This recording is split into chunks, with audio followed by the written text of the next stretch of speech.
Hello everyone, Mr. Fawcett here, and we are back with another geometry lesson.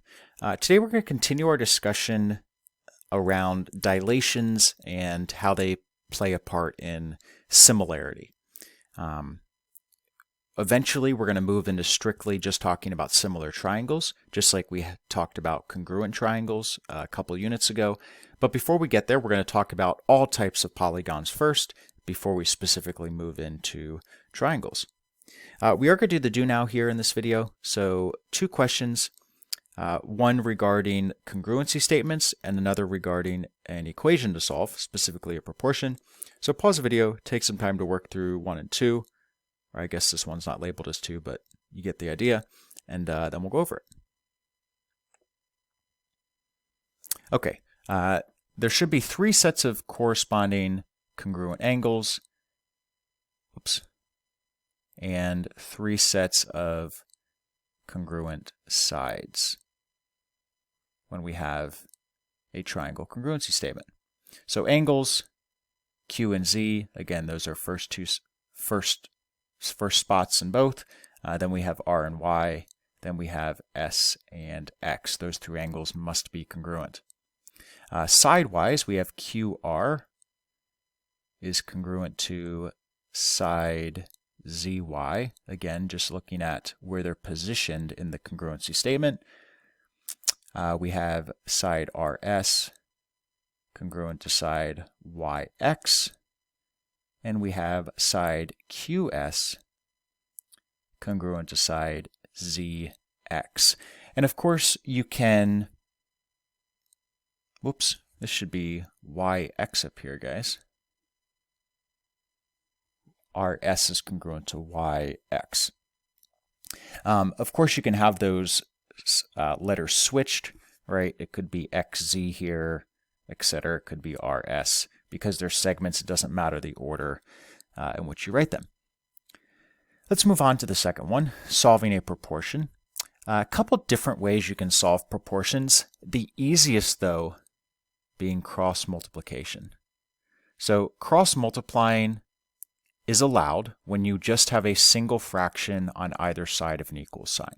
All right, so it doesn't work if you have something like this. So if you have this, you cannot cross multiply because you've got this extra term here, the 3. If we got rid of it, then we could cross multiply. So again, just has to be a single fraction on either side of the equal sign. Then you just multiply by what's inside each bubble. So I get 9 times a quantity x plus 6 is equal to 3 times 30. And I go ahead and solve from there. So 9x plus 54 is equal to 90. 9x is equal to 36. X is equal to 4 here. And again, we're practicing proportions because they're going to pop up quite a bit throughout this unit. Okay, let's start talking about similar figures. We already had an introduction to similar figures earlier in this year. It was when we used scale factors to create our mini-me's. You guys have actually not done this yet. This is a project we would have done had you been in school, but given quarantine and Corona, we've been out of school, so we haven't gotten to do this project. But basically, if we're all back in school at some point, you'll be doing a project where you take measurements of yourself and you create a smaller version of yourself that still is in proportion to your original.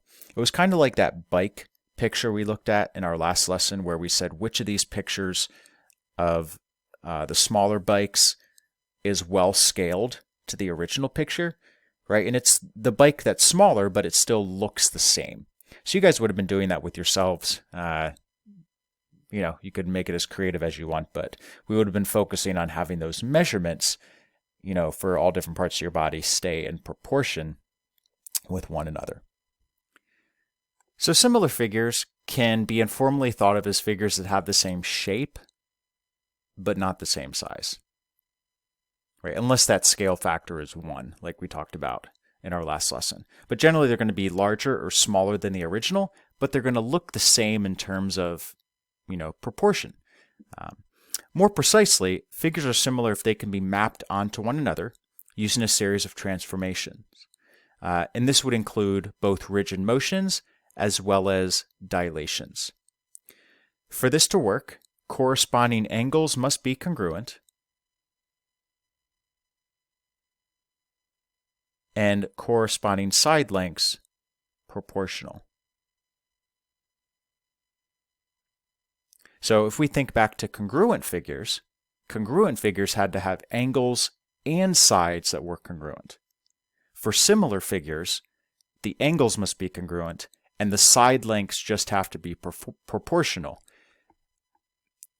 Linking this back to our last lesson, this means that they have the same scale factor,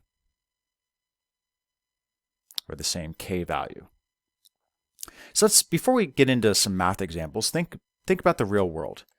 When may people use similar figures? Are there jobs that use similar figures? Are there careers, etc.? Where do similar figures pop up?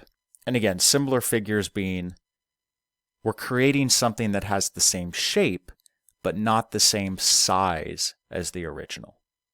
So where might those pop up in the real world? Well, there's a lot of examples. I'll just give you three.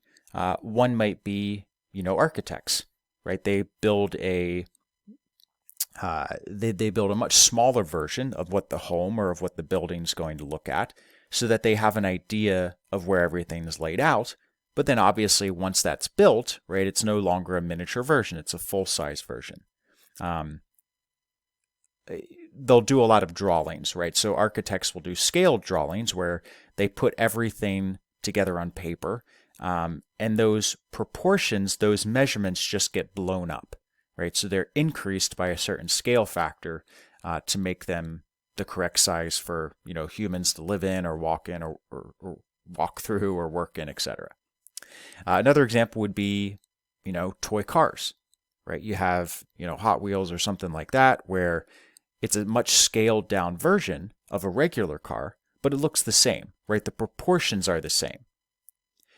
Final example would be something like a soccer field or a basketball court or any other sports field, right? A lot of times those fields are much smaller for kids or teens compared to what the professional size fields look like. But they still look like a soccer field, right? It's not like a soccer field for 6-year-olds looks a lot different than it does for professionals. It's just shrunken down, right? So the measurements are still generally in proportion with one another. Okay, let's move on to deciding whether two figures are similar. So we have 4 examples here. We're not going to do all of them. Let's see which ones we're going to do. We're going to do number 1 and number 3. So again, think back to what similar figures require, right? They have to have the same angle measurements and their side lengths have to be in proportion, or they have to have the same scale factor. So you need to touch on both of those things for numbers 1 and 3, and then decide whether they are similar. Feel free to pause the video if you want, and then you can come back and see if you were thinking about it the right way. Well, for number 1, I'm going to talk about the angles first. So I need 3 sets of congruent angles. Well, angle B congruent to angle G, right? Those are both right angles. Then I have angle C congruent to angle H. Those both have measurements of 59 degrees. Well, because these are triangles, by the third angle theorem, right, angle A should be congruent to angle J, again, by the third angle theorem. So I do have 3 sets of congruent angles. That's the first half of similarity. Now we need to check all 3 sets of side lengths, and they need to have the same scale factor. Well, how do I know which sides to match up, right? And it doesn't matter. We'll go from small to large. So we'll pretend I'm going from small to large. How do I know, which sides to put together. Do I put the 3 with the 10? Do I put the 3 with the 6, etc.? Do I just guess and hope I get it right? Well, the way you match up the sides when you're trying to figure out whether figures are similar is you match up the two smallest sides, so 3 and 6. So essentially, I need to check, what am I multiplying 3 by to go to 6? Well, that's 2. Then I'll match up the two middle sides, like 5 and 10, also multiplying by 2. And the two largest sides, I'm also multiplying by 2. So all three of these scale factors are the same, which is what is required for similar figures. Now again, we talked about last lesson, sometimes it's not going to be easy to see what the scale factor is. This time it was, because it was just 2, right? It was a natural number, it was not a fraction, not a decimal. But sometimes they will be fractions. And for that, we need to think about how to set up our ratio. So let's think back to last lesson. To find a scale factor, we do the image over the pre-image. And I know it didn't tell you here what was the image, what was the pre-image, so it doesn't matter as long as you set these all up the same. So if I'm assuming that this right here is my pre-image, and this right here is my image, well, pick two corresponding sides, so 10 and 5. Well, 10 divided by 5 is 2. Then I would need to check two other sides. So I would need to check 11.6 over 5.8, which also gives me 2. And finally, I would check 6 over 3, which also gives me 2. So basically, you need to set up 3 different ratios and make sure that those ratios are all the same. Now, if you had switched it, right, and you had said that the larger one was the pre-image, well, that would still work. You could still figure out that these were similar figures because you'd have 5 over 10, which is equal to 1/2. You'd have 3 over 6, which is equal to 1/2. And you would have 5.8 over 11.6, which is also equal to 1/2. So as long as you assume that one was the pre-image and one was the image, then you would, again, find the same scale factor. Now, if they asked you to find and state the scale factor, then they would have to tell you which one's the image, which is a pre-image. But for the purposes of just figuring out whether these are similar, it's up to you. You could choose which one was the pre-image, which one was the image. But I would need to see all 3 of these ratios for a justification as to why these triangles were similar or not. Okay, let's move down to number 3.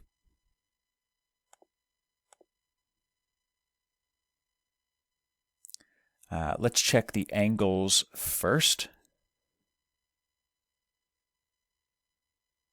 And right away, we kind of see that these probably aren't similar because the angles look different, but we should make sure. So again, maybe they're not drawn to scale, so we should be sure to figure out what the missing angle measurements are using the triangle sum theorem. In this case, this missing angle is 100, and here this missing angle would be 30. So right off the bat, we see that there's some different angle measurements here, right? And we could just say angle, well, they're not labeled, so we'll just describe it in words. These figures are not similar.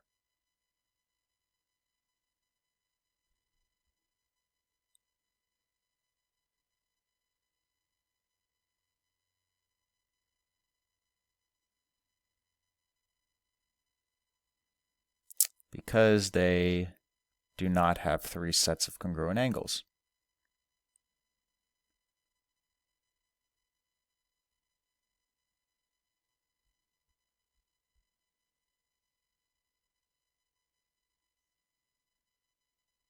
And that would be sufficient, right? Because it doesn't matter whether the sides are in proportion if the angles are not congruent, right? As long as it fails one of those conditions, in this case the angles, we can just immediately say they are not congruent to each other. Okay, we already answered this question down below. It says, in the diagrams above, how do we know which sides to match up to check for the ratios? Well, you just pair, and maybe we will write the answer here down. But if we think back to up here, right, we paired the smallest side with the smallest side of the other, the middle side with the middle side of the other, and the largest side with the largest side of the other. Those are how you know which sides to match up when you're checking for your ratios. I'll just type this, that'll be easier. Pair up the smallest side of one triangle with the smallest side of the other, the middle side of one with the middle side of the other, and the largest side of one with the largest side of the other. And of course, you can pause the video to make sure you have that all down. But we are now going to move into similarity notation. Similarity statements are written just like congruency statements except for the sign. So instead of having that equals part underneath, we just use the squiggly part above to represent similarity. Similarity statements also follow the same rules as congruency statements in that the letters are corresponding based on their position. This is true for both the angles and sides.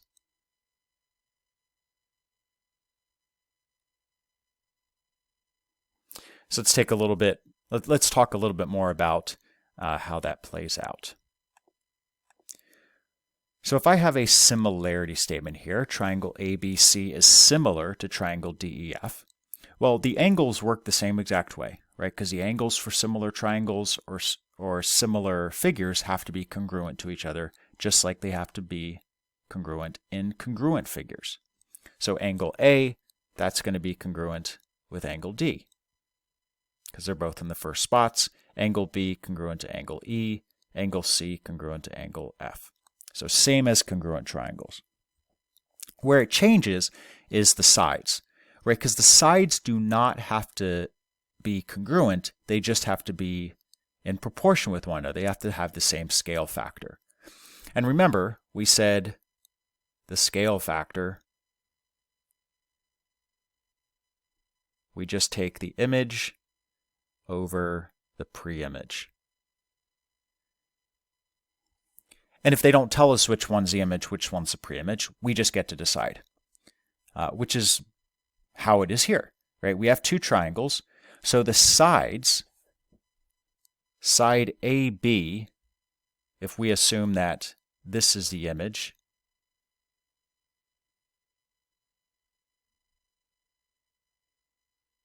and this is the pre-image, so side AB and side DE should have the same scale factor as side BC and EF, as well as sides AC and DF. So again, if we found the ratio of these corresponding sides, they should all be the same. And again, you just match them up based on where they are in the similarity statement. Okay, let's do a couple more practice problems. I think we're going to wrap this up. Possibly just one more, actually. Yep. Okay, so again, determine whether the figures are similar. If yes, then write a similarity statement. If not, then explain why they are not similar. Show or work. Basically the same thing we did up above, except that now we're also going to write a similarity statement. So let's first check the angles. We need 3 sets of congruent angles. It's already shown that angle L congruent to angle P based on the arc. Based on the right angles, angle M congruent to angle N. And then by the third angle theorem, angle J congruent to angle S.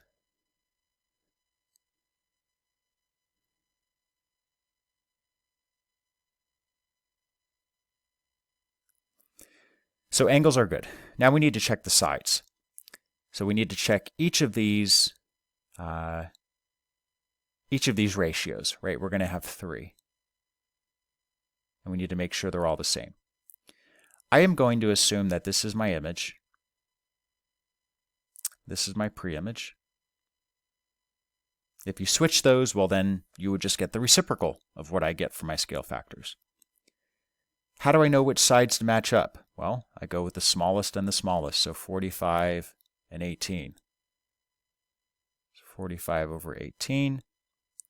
2 middle sides, 60, 24. 60 over 24. And then 2 largest sides, 75 and 30. You could use a calculator to look at these decimals, or you could just simplify them down to fractions. Common factor of 45 and 18 is 9, so I get 5 over 2. Common factor of 60 and 24 is 12, so again I get 5 over 2. Common factor of 75 and 15 is 15, or the least common, the greatest common factor, and that would again give us 5 over 2. So because all of the scale factors are the same, all those ratios are the same, and the angles are congruent, these two figures are similar. And now we just need to write a similarity statement. So again, if you haven't paused the video yet, I would go ahead and pause it and see if you can match up the correct, match up the letters in the correct order. I'm just going to go by angles. I think that's easiest. I know that angle L congruent to angle P. I know that M congruent to angle N, and then J congruent to angle S. So there is my similarity statement. All right, that is enough for this lesson. You're free to work on the other problems if you want, but we will get to those in class. Enjoy the rest of your day, and we will look forward to seeing you next time.